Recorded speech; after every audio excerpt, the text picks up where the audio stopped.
repugnant in a free and open society.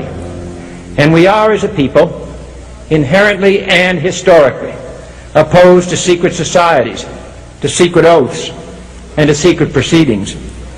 We decided long ago that the dangers of excessive and unwarranted concealment of pertinent facts far outweighed the dangers which are cited to justify it. Even today, there is little value in opposing the threat of a closed society by imitating its arbitrary restrictions. Even today, there is little value in ensuring the survival of our nation if our traditions do not survive with it. And there is very grave danger that an announced need for increased security will be seized upon by those anxious to expand its meaning to the very limits of official censorship and concealment. That I do not intend to permit to the extent that it's in my control. And no official of my administration, whether his rank is high or low, civilian or military, should interpret my words here tonight as an excuse to censor the news, to stifle dissent, to cover up our mistakes, or to withhold from the press and the public the facts they deserve to know. For we are opposed around the world by a monolithic and ruthless conspiracy that relies primarily on covert means for expanding its sphere of influence, on infiltration instead of invasion, on subversion instead of elections, on intimidation instead of free choice, on guerrillas by night instead of armies by day. It is a system which has conscripted vast human and material resources into the building of a tightly knit, highly efficient machine that combines military, diplomatic, intelligence, economic, scientific, and political operations. Its preparations are concealed, not published. Its mistakes are buried, not headlined. Its dissenters are silenced, not praised. No expenditure is questioned, no rumor is printed, no secret is revealed. No president should fear public scrutiny of his program, for from that scrutiny comes understanding, and from that understanding comes support or opposition, and both are necessary. I am not asking your newspapers to support an administration, but I am asking your help in the tremendous task of informing and alerting the American people. For I have complete confidence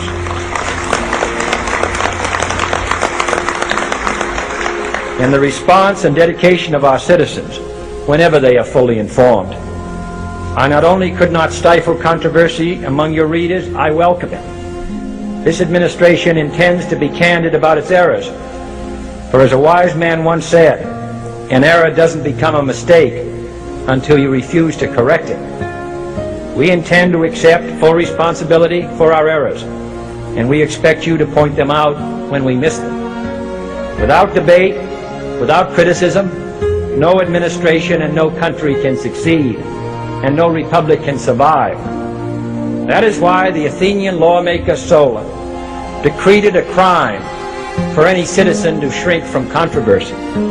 And that is why our press was protected by the First Amendment, the only business in America specifically protected by the Constitution, not primarily to amuse and entertain, not to emphasize the trivial and the sentimental, not to simply give the public what it wants, but to inform, to arouse, to reflect, to state our dangers and our opportunities, to indicate our crises and our choices, to lead, mold, educate, and sometimes even anger public opinion. This means greater coverage and analysis of international news, for it is no longer far away and foreign, but close at hand and local. It means greater attention to improved understanding of the news, as well as improved transmission. And it means, finally, that government at all levels must meet its obligation to provide you with the fullest possible information outside the narrowest limits of national security. And so it is to the printing press, to the recorder of man's deeds, the keeper of his conscience, the courier of his news. For help, man will be what he was born to be, free and independent.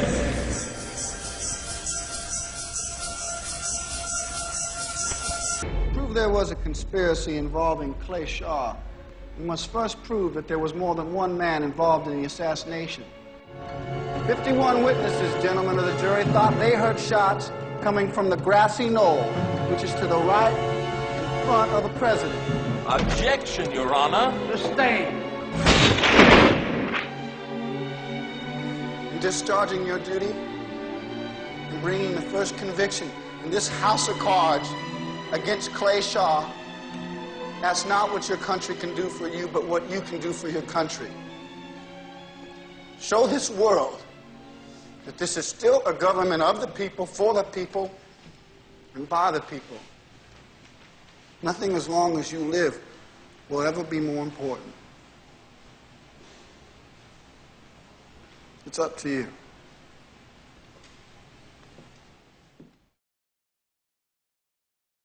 Oswald, Ruby, Cuba, the mafia. Keeps them guessing like some kind of parlor game, prevents them from asking the most important question, why? Why was Kennedy killed? Who benefited? Who has the power to cover it up?